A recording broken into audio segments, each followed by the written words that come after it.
అహ్మదాబాద్లో air India విమాన ప్రమాదంలో మానవ తప్పిదం ఏమైనా ఉందా అనే డౌట్లు తెరపైకొస్తున్నాయి. ఈ ప్రమాదంపై నిపుణులు విభిన్న కోణాల్లో మాట్లాడుకుంటున్నారు. అహ్మదాబాద్ నుంచి లండన్ గాట్విక్ వెళ్తున్న ఎయిర్ ఇండియా విమానం నిన్న మధ్యాహ్నం కుప్పకూలింది. ఈ ప్రమాదం ఎలా జరిగింది అనే దానిపై ఇప్పటి వరకు అధికారికంగా ఎలాంటి ప్రకటన రాలేదు. అయితే విమానం టేకాఫ్ సమయంలో వింగ్ ఫ్లాప్లు సమస్యగా ఉండొచ్చని ఏవియేషన్ ఎక్స్పర్ట్స్ చెబుతున్నారు. కూలిపోయిన విమానం బోయింగ్ 7878 డ్రీమ్ లైనర్. ఇది అమెరికాలో తయారైంది. అహ్మదాబాద్ విమాన ప్రమాదంపై దర్యాప్తులో సహాయం చేయడానికి యూకే నుంచి అధికారులు భారత్కు వస్తున్నారు. ఇండియాలోని ఎయిర్ క్రాఫ్ట్ యాక్సిడెంట్ ఇన్వెస్టిగేషన్ బ్యూరోకు సాయం చేయడానికి సిద్ధమని తాము అధికారికంగా చెప్పినట్లు UK air accident investigation branch తెలిపింది. ఇక విమానంలో బ్రిటిష్ పౌరులు ఉన్నందున యూకే బృందానికి దర్యాప్తులో నిపుణుల హోదా ఇవ్వనున్నారు. అమెరికా దర్యాప్తు అధికారులు కూడా భారత్ రానున్నారు. యుఎస్ బృందానికి నాయకత్వం వహించనున్నట్లు, క్రాష్ దర్యాప్తుకు సహాయం చేయనున్నట్లు నేషనల్ ట్రాన్స్పోర్టేషన్ సేఫ్టీ బోర్డు ఎక్స్లో తెలిపింది.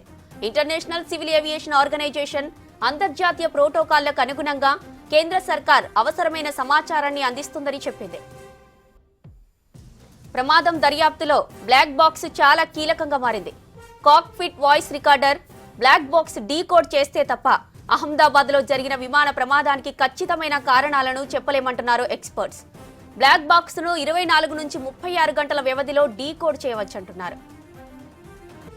ప్రమాదాలకు ప్రధానంగా టెక్నికల్ లోపాలు, అనుభవం లేని పైలట్లు, వాతావరణం బాగోలేకపోవడం వంటివి కనిపిస్తుంటాయి. బోయింగ్ 7878 ఎయిర్ లైనర్ అధునాతనమైనది. అనుభవం కలిగిన పైలట్లున్నారు. వాతావరణం బాగానే ఉంది. మరి ప్రమాదానికి కారణం ఏమై ఉంటుందో ఖచ్చితంగా తెలియదు. ప్రమాద కారణాలు ఊహించడం కష్టమే అంటున్నారు నిపుణులు. విమానం టేకాఫ్ కు ముందు ఇంజనీర్లు ప్రతిదీ తనిఖీ చేసి సర్టిఫై చేశాకే పైలట్లు ముందుకొస్తారు. వారన్నీ చూసుకునే టేకాఫ్ చేస్తారు. అలాంటిది ప్రమాదం ఎలా జరిగింది అనేది అంతు చిక్కడం లేదు. ప్రస్తుతం అన్ని కోణాల్లో దర్యాప్తు కొనసాగుతోంది. ఇక మరోవైపు విమానంలో 2 ఇంజిన్లు ఫెయిల్ అయ్యాయా అనే అనుమానం వ్యక్తమవుతోంది. 2 ఇంజిన్లు మాత్రం ఫెయిల్ అయ్యే అవకాశం చాలా అరుదంటున్నారు కొందరు ఎక్స్పర్ట్స్. కొన్నిసార్లు విమానం గాల్లో ప్రయాణిస్తున్నప్పుడు పక్షులు అడ్డు వచ్చినప్పుడు ప్రమాదం జరుగుతుంది. 1-2 పక్షులతో ఇబ్బంది ఉండదని, కానీ ఒకేసారి వేల సంఖ్యలో పక్షులు వస్తే మాత్రం ఇంజిన్లోకి వెళ్తే ఫెయిల్ అవుతాయంటున్నారు. ఒకవేళ ఇది కాదంటే ఇంధనం కల్తీతోనే ఇంజిన్లు ఫెయిల్ అయ్యే అవకాశం ఉందంటున్నారు.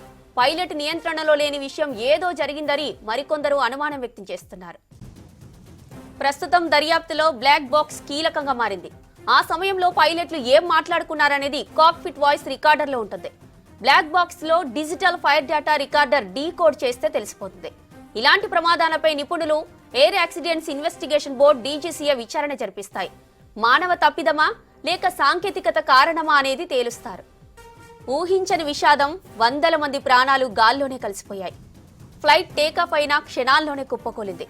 ఘటనలో ఒకళ్ళు మినహా మిగిలిన వారంతా కాలిబూడిదయ్యారు. అసలు ప్రమాదానికి కారణమేంటి? సీనియర్ పైలట్లున్న ప్రమాదాన్ని ఎందుకు పసిగట్టలేకపోయారు? అసలేం జరిగింది?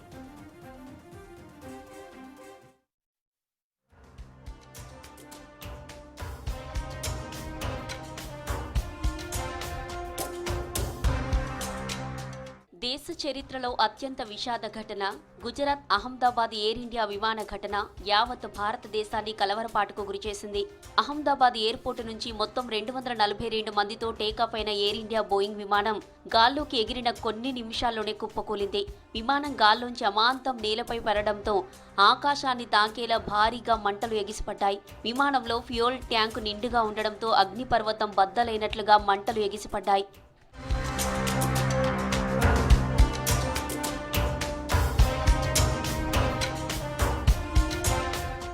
ప్రమాదంలో ఫ్లైట్లోని 229 మంది ప్రయాణికులు, 10 మంది సిబ్బంది, 2 పైలట్లు, మొత్తం 241 మంది మంటల్లో సజీవ దహనమైనట్టు ఏవియేషన్ అధికారులు చెబుతున్నారు.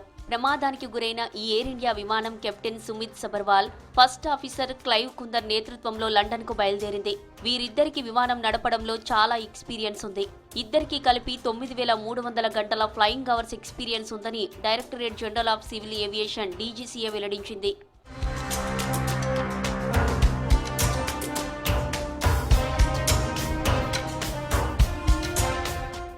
కెప్టెన్ సబర్వాల్కు 8200 గంటల విమాన ప్రయాణ అనుభవం ఉండగా ఆయన కో పైలట్ క్లైవ్ కుందర్కు 1100 గంటల విమాన ప్రయాణ అనుభవం ఉందని తెలిపింది డీజీసీఏ. క్రాష్ కావడానికి ముందు 625 అడుగుల ఎత్తులో ఉన్న విమానం నిమిషంలోనే 475 అడుగుల కిందికి పడిపోయింది. వెంటనే అప్రమత్తమైన పైలట్లు ఎయిర్ ట్రాఫిక్ కంట్రోల్ ఏటీసీకి మేడే ఎమర్జెన్సీ మెసేజ్ పంపారు. వెంటనే అలర్ట్ అయిన ఏటీసీ తిరిగి ఎయిర్ ఇండియా పైలట్లతో కమ్యూనికేట్ కావడానికి ప్రయత్నించగా అక్కడి నుంచి ఎలాంటి రెస్పాన్స్ రాలేదు.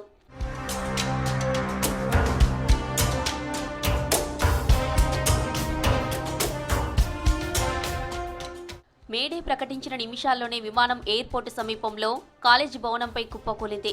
Captain Sumit Sabharwal, first officer Clive కుందర్కు విమానం నడపడంలో చాలా అనుభవం ఉన్నప్పటికీ ఫ్లైట్ కుప్పకూలిపోవడంపై అనేక అనుమానాలు వస్తున్నాయి. ఫ్లైట్ క్రాష్ కావడానికి పైలట్ల తప్పిదమా లేదంటే టెక్నికల్ ప్రాబ్లమా అన్నది తేలాల్సి ఉంది.